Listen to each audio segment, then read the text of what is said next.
如果當年人類進化的慢一點，今天統治地球的可能真的不是我們，而是章魚。為什麼這麼說？因為在地球所有生物裡，章魚幾乎把外星生物的所有設定一次性點滿了：3顆心臟、藍色血液、8條觸手、9套分布式大腦，身體可以隨意變形，皮膚能瞬間偽裝，還能噴墨、噴毒、斷肢再生。這些在人類科幻裡才敢寫的超能力，章魚全是原廠配置。先說最離譜的一點，章魚的大腦根本不止一個。2011年，一只體重將近40公斤的北太平洋巨型章魚，僅憑一個直徑5厘米的排水孔，在不到2分鐘的時間裡成功逃脫。要知道，那是一個成年人連拳頭都塞不進去的孔洞，而章魚只是掃了一眼就判斷出我能過去，這不是巧合。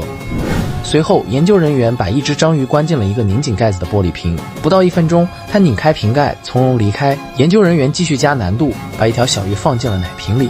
如果是你会怎麼做？先拔掉奶嘴，再擰開蓋子，最後取出魚。章魚也是這麼幹的。那麼問題來了，章魚的智商到底高到什麼程度？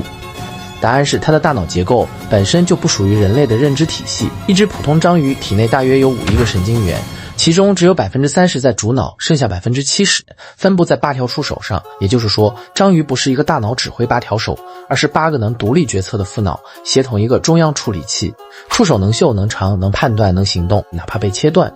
残肢也能在短時間內獨立感知環境，改變顏色，產生運動。某些雄性章魚甚至會在求偶失敗時主動斷掉攜帶精子的那條觸手，讓它自行出發，偷偷完成交配。再看它的偽裝能力，章魚可以在0.2秒內完成全身變色與紋理切換，速度是變色龍的10倍。它不僅能融入珊瑚、海藻、岩石，再走投無路，甚至會直接模仿捕食者的同類。它們的皮膚布滿了色素囊，下方還有紅色反射层和反光層，顏色、亮度、金屬感、紋理可以同時改变。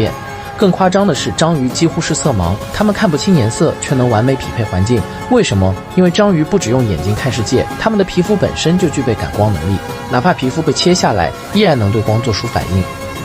換句話說，章魚是用整個身體在看世界。如果說這些還只是外表像外星人，那接下來的能力已經開始挑戰人類對生命的理解了，那就是 RNA 編輯。人類適應極寒極熱靠的是衣服、房子、科技，章魚不一樣，在低溫海域，它們可以通過 RNA 編輯直接修改基因表達，讓神經系統在寒冷中照樣高效運轉。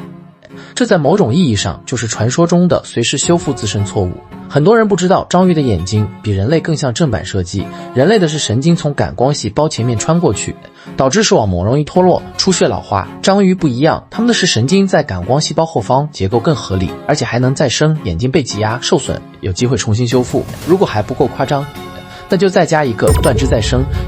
1998年，日本曾捕獲過一隻擁有96條腿的章魚，不是變異，不是輻射，而是反覆斷肢、反覆再生的結果。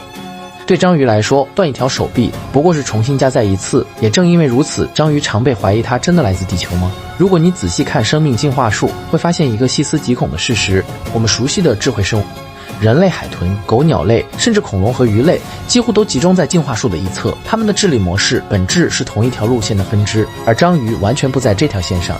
它的智慧是一次徹底獨立的進化實驗，就像地球上自己長出的一種外星文明模板。所以問題來了，這麼聰明，這麼能適應環境，幾乎集齊一切主宰模板的生物，為什麼沒有統治世界？答案很簡單也很殘酷，章魚太聰明，但壽命太短。大多數章魚只能活1到3年，巨型章魚也不過5年。